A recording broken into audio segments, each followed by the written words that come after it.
On one of the main roads in Rulin subdistrict, a normal-looking jeep was traveling at a moderate speed. The sun's rays were quite strong considering that the day had just begun, and the smell of fresh morning air was traveling everywhere thanks to the immensity of the forests that Yanking district possessed. Such a sight would be completely normal, and no one would think anything was strange about it. However, anyone with a little perspicacity would notice several irregularities. Being one of the main roads of a subdistrict, it would be normal for many vehicles to travel the length and breadth of it, and even some traffic congestion would be nothing unusual. However, the Jeep was the only moving vehicle, while many other ones had been moved to the side of the road to allow passage. The sun's rays, while powerful, were far too faint considering that, at this time of year, this part of China was supposed to be enjoying a hot summer. The smell of the cool morning air that was traveling everywhere actually had a slightly strange smell in it, and if one were to appreciate it more carefully, one would notice that the smell was actually the smell of blood. Sitting in the passenger seat of the Jeep, Bai Zemin had a casual look on his face as he looked out the window of the vehicle. Although he had the appearance of a bored person, his body was prepared for any kind of enemy attack because, although the outside view was calm, in reality he knew that it was all fake. In this world, such a thing as calm was a luxury that could no longer be enjoyed in its entirety. A day had passed since the beginning village had been attacked by Wang Zedong, Dai Yun, and several dozen armed men in police uniforms. This morning, just as the first ray of light peeked over the horizon, this jeep set off in a northerly direction in search not only of simple revenge, but also to eliminate future headaches as well as to swallow the other side's forces. If anyone else could read Bai Zemin's thoughts, they would probably scoff at him or perhaps think he was simply daydreaming.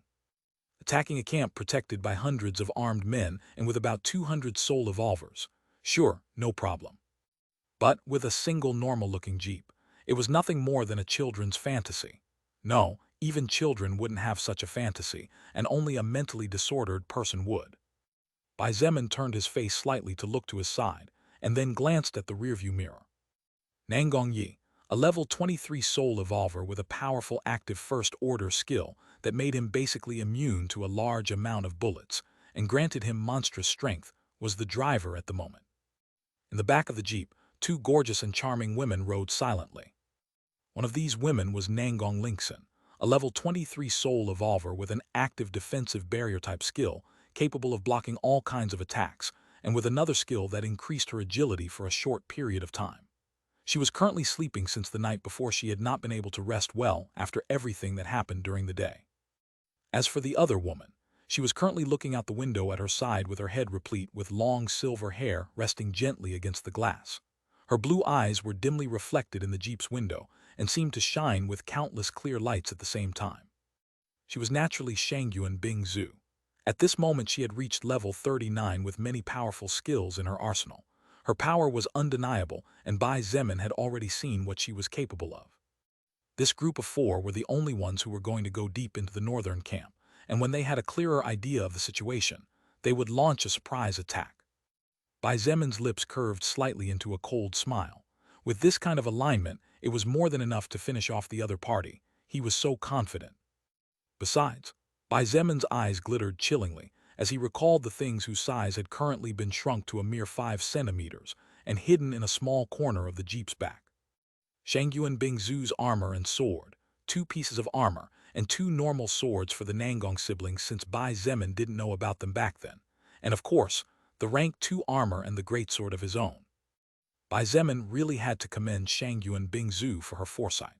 Had it not been for the modifications that a large number of vehicles underwent, it would currently be impossible for his blaze-scale greatsword to be loaded onto a normal transport considering its weight. Every 3 hours, the 4 of them swapped turns to drive to keep themselves in good physical condition. Considering that there were 4 of them, each person could rest for a full 9 hours because, except for some normal zombies and a few that had mutated into a stranger species of zombie such as Strength Zombie and others, there were no problems worth mentioning. ////. 2 days later. With Tinyuan Town and Linky Town acting as borders, a large camp several kilometers long had been set up after the 2 main police stations of both towns eliminated the surrounding threats. After building a safe zone by themselves, Kang Rong and Lu Yan, the 2 chiefs of both police stations did not stop